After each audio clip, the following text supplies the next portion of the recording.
नमस्कार दोस्तों, मैं हूं अफान और आप देख रहे हैं QTV भारत, उत्तर प्रदेश, उत्तराखंड। मेरे साथ इस समय समाज सेवी गुरजीत सिंह पन्नू हैं, जिन्होंने देश की अर्थव्यवस्था के लिए दोनों ही सरकारों को घोषणा पत्र दिया था। आपको हालांकि बता दें, नरेंद्र मोदी की सरकार थी उस समय, उनको भी दिया था। इसके अलावा विपक्ष में जो अखिलेश यादव हैं, राहुल गांधी हैं, उनको भी अपना जो है ये घोषणा पत्र दिया था। इस घोषणा पत्र में खास बात यह है कि देश की अर्थव्यवस्था तो सुधरेगी ही, हालांकि नौजवानों को रोजगार भी मिलेगा। मेरे साथ सीधे मैं बात करता हूं गुरजीत सिंह पन्नू जी से। आपका QTV बहुत बहुत स्वागत है पन्नू जी। इस बार जो है गठबंधन की सरकार और मोदी सरकार जो है आपस में ये तय भी नहीं कर पाई है कि सरकार बनेगी किसकी, क्योंकि सीटें जो है बहुमत से नहीं आई हैं। आपको क्या लग रहा है जो घोषणा पत्र है, वाकई अगर इनमें से चाहे वो गठबंधन की सरकार बनाए या मोदी सरकार बने, क्या लगता है कौन इसको जो है धरातल पर उतारेगा आपके इस मैनिफेस्टो को? धन्यवाद भाई साहब। मेरा जो मैनिफेस्टो था वो मैंने सिर्फ विपक्ष को ही दिया था, इंडिया गठबंधन को ही दिया था। मैंने प्रधानमंत्री, जब ये प्रधानमंत्री थे, कोरोना काल में देश की अर्थव्यवस्था बहुत खराब हो गई थी, तो मैंने इनको अपने 2 सिस्टम दिए थे। हमने कहा था अगर आप इन सिस्टमों को लागू कर लेते हो तो देश की अर्थव्यवस्था जस्ट डबल हो जाएगी। जो आपका 40-45 लाख करोड़ का है, वो आपकी जो आमदनी है लगभग 1 लाख करोड़ तक पहुंच जाएगी, जिससे हम वेलफेयर से संबंधित जो भी चीजें हैं हम लोग कर सकते हैं, उन्हें धरातल पे ला सकते हैं। क्योंकि विकास के लिए, डेवलपमेंट के लिए फंड्स की जरूरत होती है। जब तक हमारे पास फंड्स नहीं होंगे तब तक हम कोई भी कार्य धरातल पे नहीं ला सकते हैं। उस वक्त जो हमारा सिस्टम था उसमें हमने प्रत्येक लोकसभा क्षेत्र में 5,21,280 करोड़ रुपए 543 लोकसभा क्षेत्र में दिए जाने थे। 960 करोड़ रुपए प्रति वर्ष हर एक लोकसभा क्षेत्र में दिए जाते डेवलपमेंट के लिए। 6,000 करोड़ रुपए डिस्ट्रिक्ट रामपुर के लिए थे, 2,005 करोड़ रुपए डिस्ट्रिक्ट उधम सिंह नगर के लिए थे। इसमें 3,30,702 लोगों को प्रतिवर्ष रोजगार के अवसर दिए जाने थे और इनका जो इनकम टैक्स था 1,02,675.6 करोड़ रुपए बढ़ जाता पहले सिस्टम पे। और इतना सब खर्च करने के बाद भी इनके पास करीब 13-14 हजार करोड़ रुपए बच जाता, उसको और वेलफेयर के उसमें खर्च कर सकते थे। दूसरे सिस्टम में हम लोग 50 करोड़ लोगों को रोजगार दे सकते थे, जिससे भारत सरकार को एक मुश्त 30 लाख करोड़ रुपए की प्राप्ति होती। बाद में इसी सिस्टम से भारत सरकार 40 से 45 लाख करोड़ प्रतिवर्ष इसकी आमदनी होती। तो ये लगभग हम, और जो इनकी इकोनॉमी चल रही है उसमें से हमने एक चौनी नहीं लेनी थी।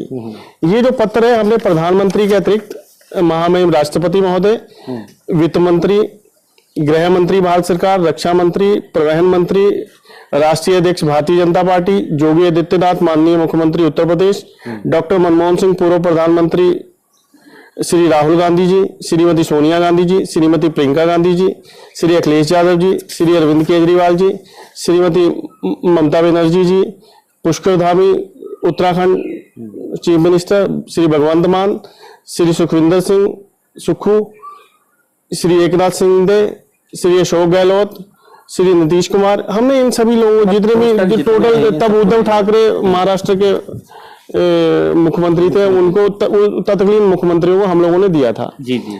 उस वक्त जब ये सरकार में थे तो ये चीजें अगर ये लागू कर देते जिसमें हम हेल्थ फ्री दे सकते थे, हमारा जो बेसिक है सड़कें, बिजली, पानी, शिक्षा, स्वास्थ्य, सुरक्षा, रोजगार, पर्यावरण, इन पे हम लोग काम कर सकते थे। इनको अतिरिक्त आमदनी होती जिसको हम वेलफेयर के ऊपर खर्च करते हैं, लेकिन इन लोगों ने कोई ध्यान नहीं दिया। इनके जो उस वक्त निर्मला सीतारमण के डिप्टी थे मिस्टर अनुराग ठाकुर, उनके ऑफिस से 2 बार फोन आया था, लेकिन वो हमसे मिलना भी नहीं चाहते थे, हमसे बात भी नहीं करना चाहते थे। वो कह रहे थे आपने प्रपोजल दे दिया है, अब आप पैसे कैसे आएंगे, सिस्टम पूरा आप बना के हमें मेल कर दीजिए। एक बार बताइए, जब तक हमसे बात नहीं होगी, हमारे क्षेत्र के लिए 6,000 करोड़ रुपए है, 2,005 करोड़ रुपए डिस्ट्रिक्ट उधम सिंह नगर के लिए है। हमने अपना क्षेत्र भी देखना है, नहीं तो ये अपने पास रख लेंगे, हमें कुछ मिलेगा ही नहीं, हमारे क्षेत्र को कुछ नहीं मिलेगा।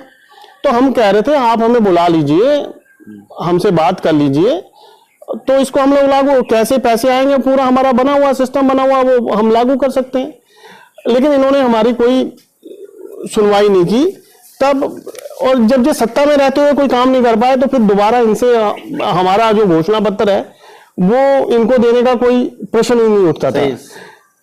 वो, और दूसरा, नरेंद्र मोदी जो प्रधानमंत्री है वो बहुत झूठ बोलते हैं।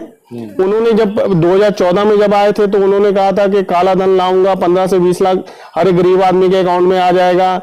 आपका गुजरात, नकली गुजरात मॉडल दिखा दिया, अच्छे दिन आ जाएंगे हैं। और क्या नाम है, पेट्रोल डीजल सस्ता हो जाएगा, इकोनॉमी बढ़िया हो जाएगी, भ्रष्टाचार खत्म हो जाएगा। मतलब जो बेसिक जो लोगों को चाहिए था वो सब इन्होंने कहा जी, महंगाई कम हो जाएगी।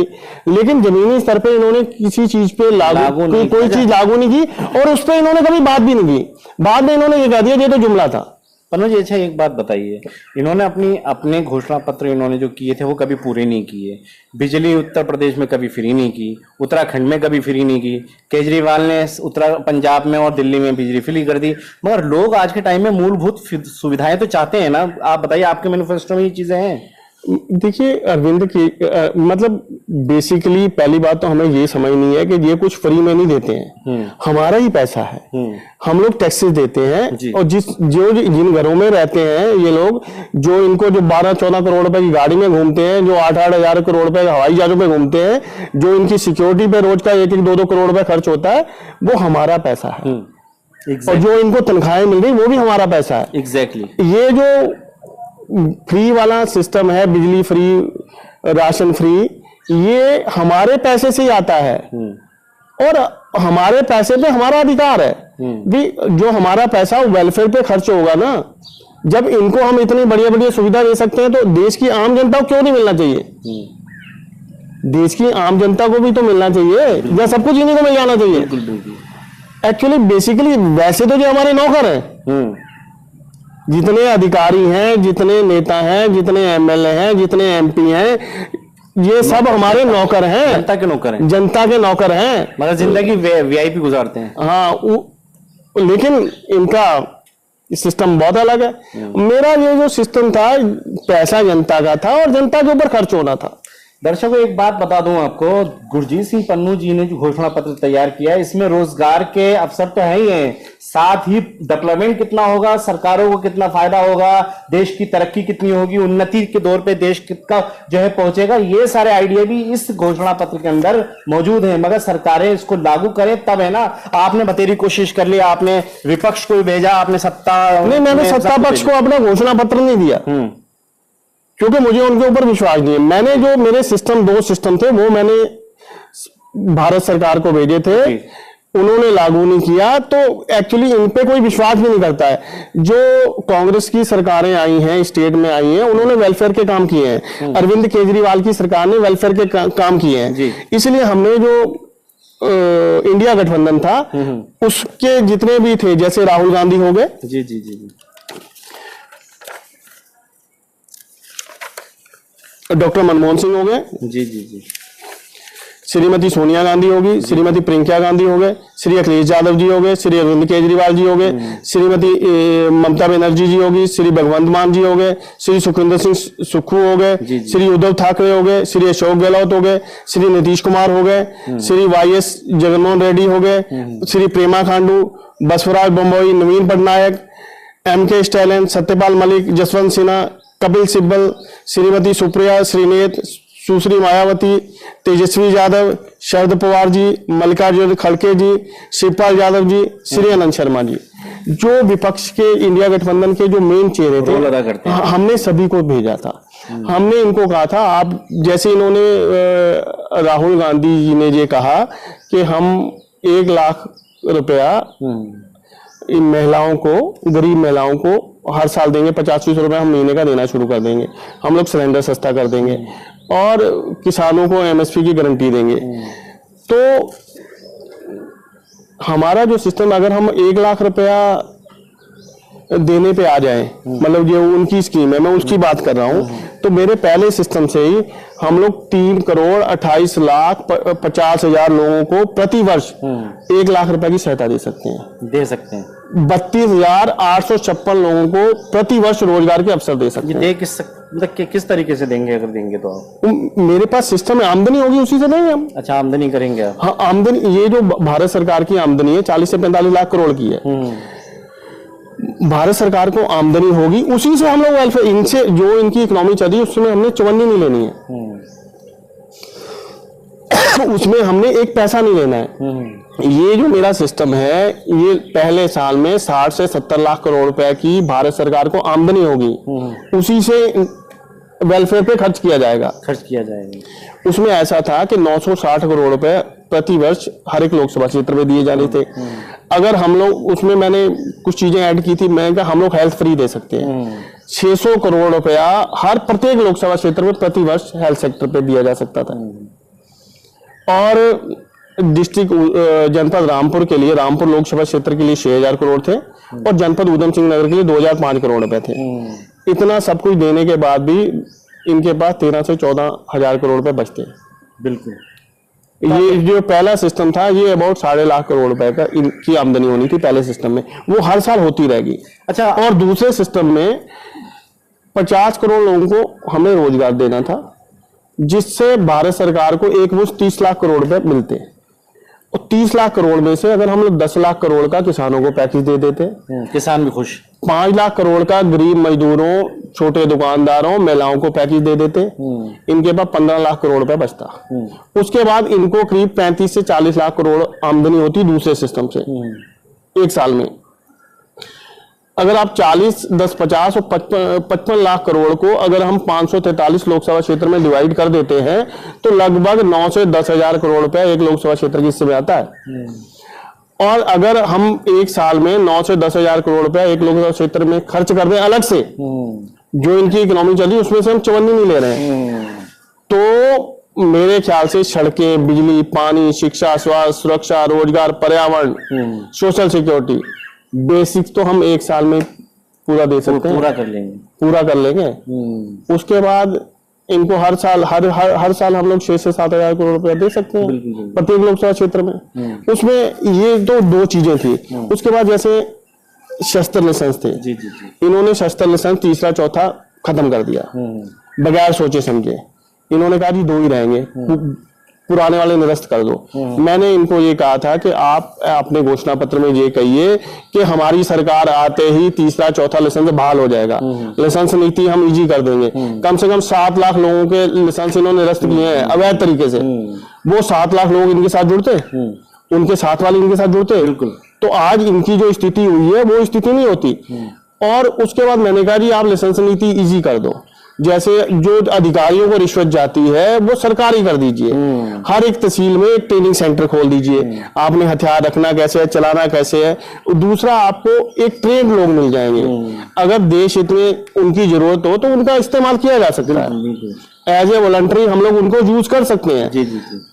मतलब उसमें इनको कम से कम 2.5 से 3 लाख करोड़ रुपए की आमदनी होती। बिल्कुल। और दूसरा, जैसे हमने आधारभूत सुविधाओं की बात की थी, हमने प्रत्येक लोकसभा क्षेत्र में एम्स लेवल के हॉस्पिटल की बात की थी। और अधिकारी, कर्मचारी, मंत्री, मुख्यमंत्री, विधायक सब जनता के सेवक के रूप में काम करेंगे, क्योंकि पैसा जनता का है, मालिक जनता है, वोट भी जनता का है। नफरत की राजनीति बंद करने को कहा था हमने, चाटुकार पत्रकारिता बंद करने को हमने बोला था, किसी भी व्यक्ति के साथ धर्म व लिंग के आधार पर भेदभाव नहीं किया जाएगा। टोल टैक्स में हमने कहा था 25% की कमी कर दो। बिल्कुल। टोल टैक्स की दूरी 100 किलोमीटर कर दो है, और लोगों को अनावश्यक रूप से टोल पे परेशान मत करिए।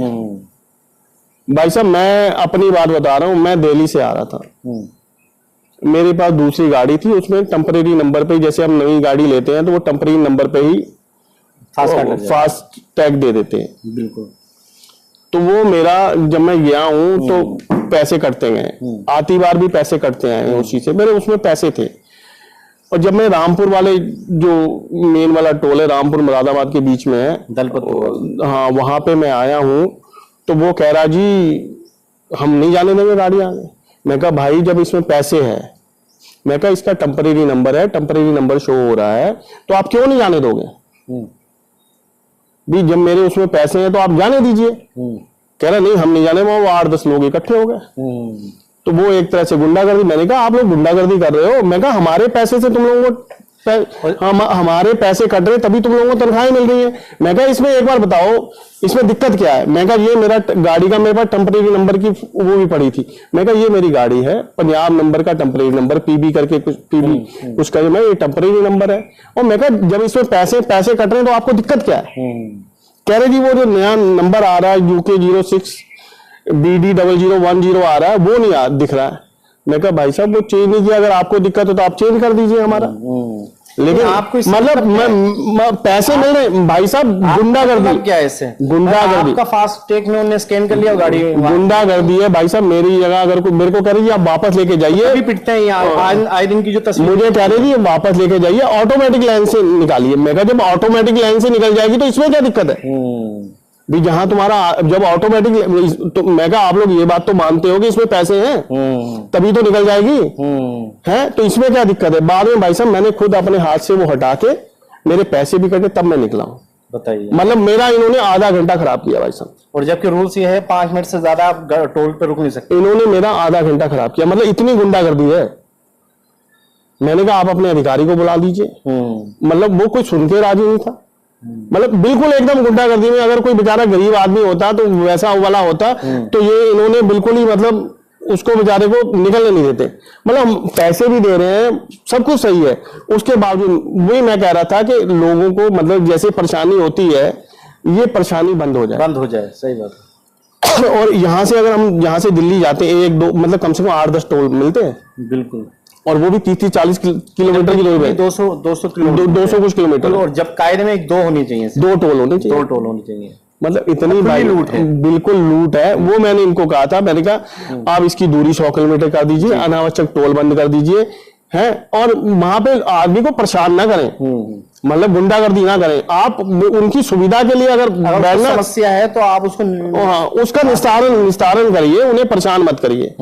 और दूसरा जैसे वाहन की गति सीमा मैंने कहा 100 से 120 किलोमीटर होनी चाहिए। जी।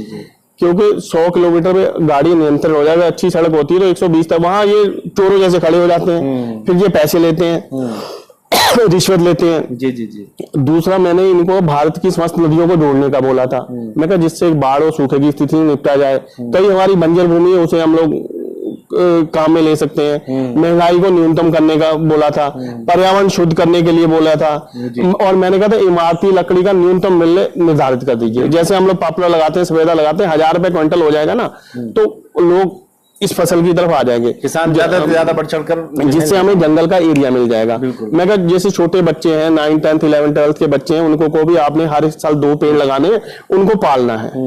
तो उससे ये है एक तो अवेयरनेस आएगी, तो लोग भी पर्यावरण की तरफ भी वो ध्यान होगा उनका। एज ए प्रैक्टिकल कर दीजिए। मैं कहा जैसे किसान है, मान लो मेरे पास 12 एकड़ जमीन है, तो मुझे ये एक कनाल में मुझे जंगल लगाना अनिवार्य कर दिया जाए। 2.5 फुट पे पेड़ लगाऊंगा, उससे कम वाला उसी परसेंटेज से आप कम करते जाइए। हर एक घर पे कम से कम को भी आपने जो 24 घंटे ऑक्सीजन देते हैं 2 पेड़ ऐसे आपने हर एक घर में लगाने हैं, उन्हें पालना है, तो पर्यावरण की स्थिति अच्छी हो जाएगी। अगर 1000 रुपए जब हम काटने जाते हैं तब हमें रेट ही कुछ नहीं मिलता है, इनकी मोनोपोली है। अगर न्यूनतम मूल्य हो जाएगा तो उसमें ये होगा कि लोग इस फसल की तरफ चले जाएंगे। बिल्कुल। और हमने कहा था कि भी ऐसी योजना लेके आएंगे जिससे कोई भी बेरोजगार नहीं रहेगा, ना कोई अशिक्षित रहेगा। तो उसके लिए जैसे इतना 50 करोड़ लोगों को तो डायरेक्ट रोजगार का था। अगर 140 करोड़ लोगों में से अगर हम 50 करोड़ लोगों को डायरेक्ट रोजगार 50 करोड़ लोगों को एक मुश्त दिया जा सकता है, बाद में हर साल बढ़ेंगे। उसी सेक्टर में हम लोग और भी रोजगार दे सकते हैं। 50 करोड़ कोई वो लिमिट नहीं है। हमने उसमें करीब 50 करोड़ 140 करोड़ लोगों को हमने कवर करना है उससे, तो वो हर साल उसमें भी रोजगार दिए जा सकते हैं। जब हर एक लोकसभा क्षेत्र में काम होंगे, हॉस्पिटल बनेंगे, सड़कें बनेंगी, नालियां बनेंगी, सीवरेज बनेंगे, तो वहां के लोगों को काम मिलेगा। बिल्कुल मिलेगा काम। तो हमारी जो खर्च करने की क्षमता वो बढ़ेगी, और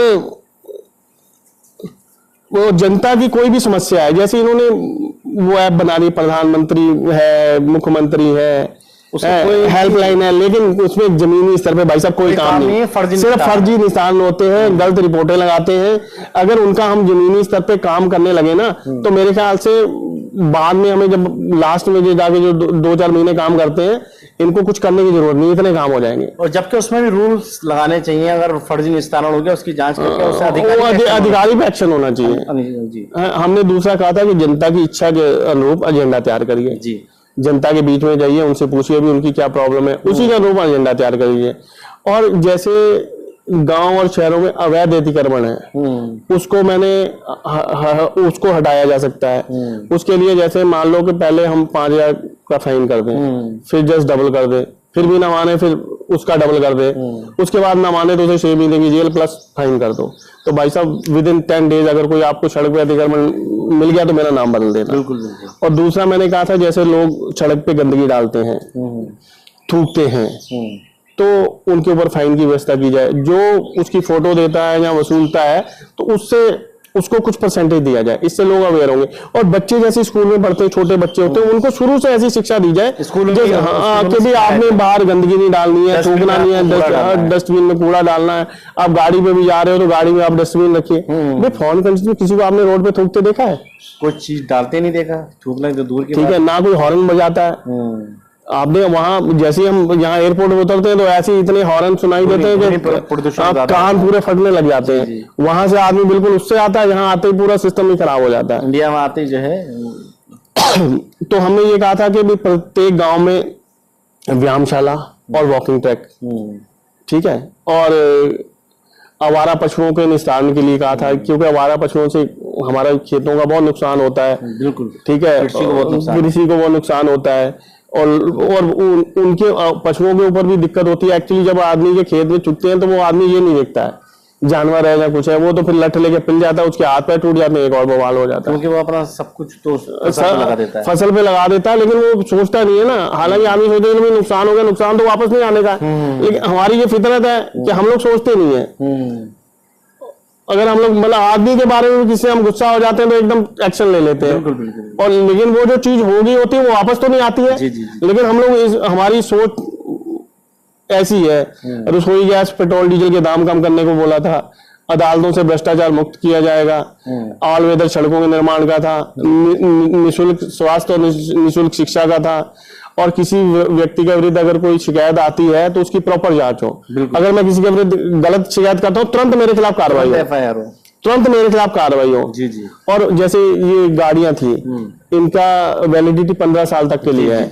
तो मैंने ये कहा था, मैंने कहा भी इनको 15 साल तक ऑल ओवर इंडिया में चलना चाहिए जी। हर एक आदमी के पास गाड़ी है, हर एक आदमी इनके साथ जुड़ जाता है ना। उसके बाद मैंने कहा 15 साल के बाद भी अगर उसकी स्थिति अच्छी है तो उसका रजिस्ट्रेशन हो जाए 6 साल के लिए। बिल्कुल ठीक है। उससे हर एक मतलब मेरा जो सिस्टम था आपके साथ आम आदमी जुड़ जाता, हर एक वर्ग का आदमी जुड़ जाता।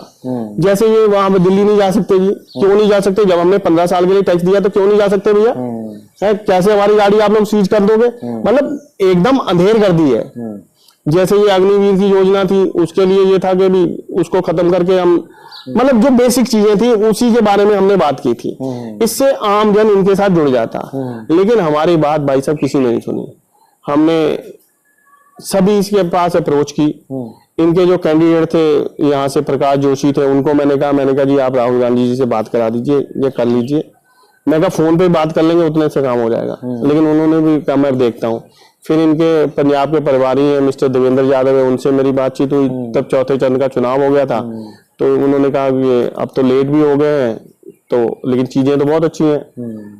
तो मुझसे वो पूछने लगे जी फंड के बारे में पूछने लगे भी कहाँ से हम निकालेंगे। मैं कहा भाई साहब कहीं से निकालना नहीं है। मैं कहा वो कह रहे थे कि जैसे ये हमने 960 करोड़ रुपए देने, कहाँ से निकाल के देंगे? 600 करोड़ रुपए देने, कहाँ से निकाल के देंगे? मैं कहीं से निकालना नहीं, आमदनी की व्यवस्था अलग से हो जाएगी।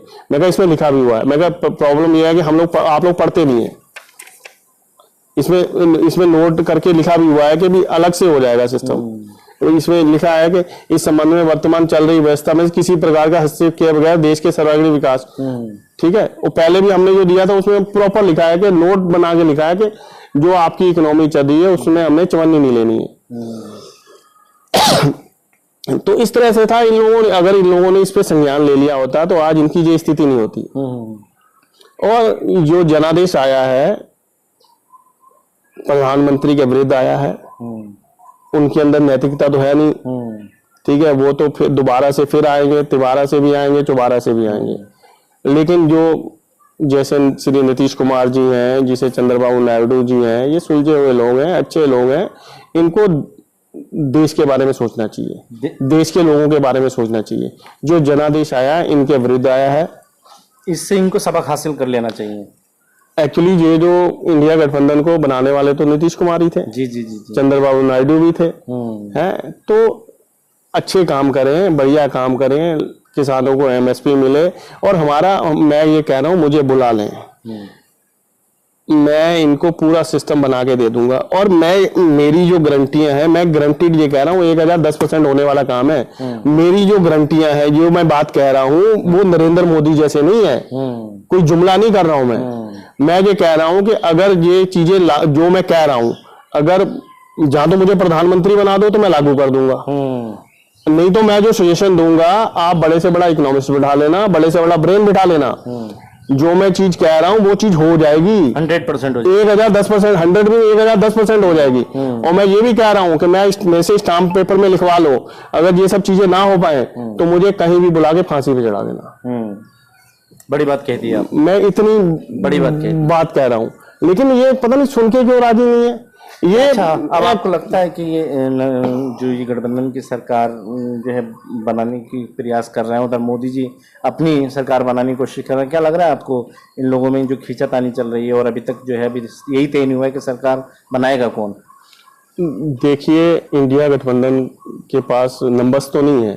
अगर नीतीश कुमार जी, चंद्रबाबू नायडू जी आ जाते हैं, इनको जो निर्दलीय हैं उनके पास भी अप्रोच करना चाहिए अभी से, और इन लोगों से भी बात करनी चाहिए, क्योंकि ये इन्हीं के साथ के लोग हैं, अच्छे लोग हैं, उनकी सोच अच्छी है, वो नफरत की राजनीति नहीं करते हैं, ठीक है, वो सभी के भले की बात करते हैं। तो किसी भी तरह से उनसे बात करके इन तानाशाहियों से छुटकारा पा लेना चाहिए। ये अवसर इनको फिर दोबारा कभी मिले ना मिले, ठीक है, ये इनके पास एक अवसर है, उस अवसर का लाभ उठाना चाहिए।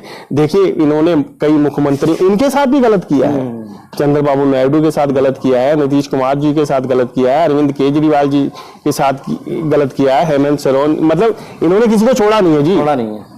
इन्होंने पहले भ्रष्टाचार के आरोप लगाए, बाद में उन्हीं को अपने उसमें मुख्यमंत्री और उप मुख्यमंत्री और मंत्री बना दिया है। बिल्कुल, और मायावती को तो खत्म कर दिया। और इलेक्ट्रिक बॉन्ड वाला मसला देख लीजिए, मायावती की तो एक सीट निकल रही है, विधानसभा में निकली, इसमें भी नहीं निकली। नहीं, एक्चुअली मायावती जी की भी तो गलती है ना। अगर ये इसमें इंडिया गठबंधन के साथ में मिल जाती तो आज अपना डर लग रहा था कि सीबीआई की जांच और इसकी जांच में कहीं वो जेल ना चली जाए। तो जेल जाने से कौन सी आफत आ जा रही है? जेल जाके कोई फांसी थोड़ी ना चढ़ जाएंगे, जब ये उखड़ जाएंगे तो फिर ये भी तो जेल जाएंगे। अब छोटा सा मैसेज देश के लोगों के लिए क्या है आपका, क्योंकि वीडियो बहुत बड़ा हो गया है। देखिए, मैं ये चाह रहा हूँ कि सभी का भला हो, सब लोग प्यार से मिलजुल के रहें, अच्छी तरह से रहें। और मैं इंडिया गठबंधन को कहता हूँ कि आप लोग मिलके किसी भी तरह सरकार बनाइए, और सरकार बनाने के बाद आप मेरे को बुला लीजिए।